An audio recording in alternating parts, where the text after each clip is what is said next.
প্রাথমিক বিদ্যালয়ের সহকারী শিক্ষক নিয়োগ পরীক্ষায় অসৎ উপায় অবলম্বন ও অবৈধ ইলেকট্রনিক ডিভাইস বহনের অভিযোগে গাইবান্ধা জেলায় ১৭ জন নারীসহ মোট ৫১ জন পরীক্ষার্থীকে আটক করেছে পুলিশ।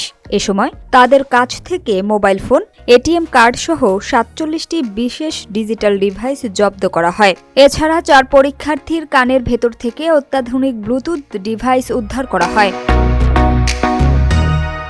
শুক্রবার বিকাল ৩টা থেকে ৪:৩০ পর্যন্ত চলা পরীক্ষাকালীন গাইবান্ধা সদর ও পলাশবাড়ী উপজেলার বিভিন্ন কেন্দ্র থেকে তাদের আটক করা হয়। পরীক্ষাকালে সদর উপজেলার ৩৭টি কেন্দ্র থেকে ৩৭ জন ও পলাশবাড়ী উপজেলার ৪টি কেন্দ্র থেকে ১২ জন ও ফুলছড়ি ২টি কেন্দ্র থেকে ২ জনকে আটক করে পুলিশ, দায়িত্বপ্রাপ্ত কর্মকর্তা ও জেলা প্রশাসনের নির্বাহী ম্যাজিস্ট্রেটরা।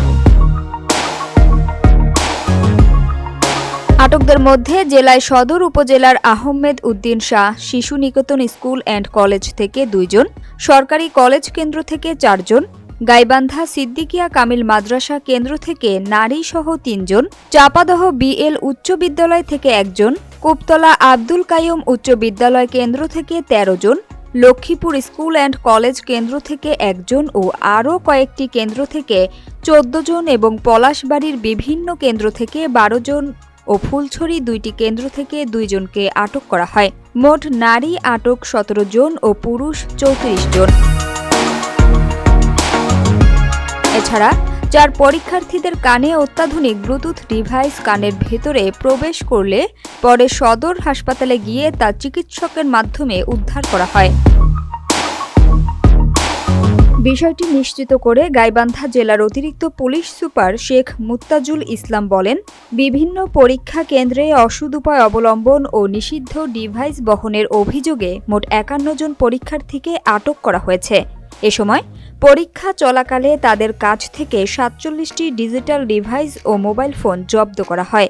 আটকদের সবাই থানার হেফাজতে রয়েছে এবং তাদের বিরুদ্ধে আইনগত ব্যবস্থা গ্রহণের প্রক্রিয়া চলছে।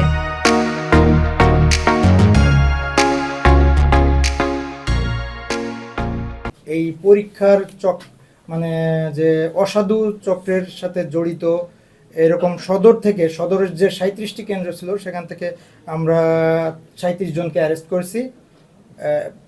করা হয়েছে। পলাশবাড়ি যেটা আছে, পলাশবাড়ির ৪টা কেন্দ্র থেকে ১২ জনকে, ফুলছড়ির ২টা কেন্দ্র থেকে ফুলছড়ি থেকে ২ জনকে অ্যারেস্ট করা হয়েছে।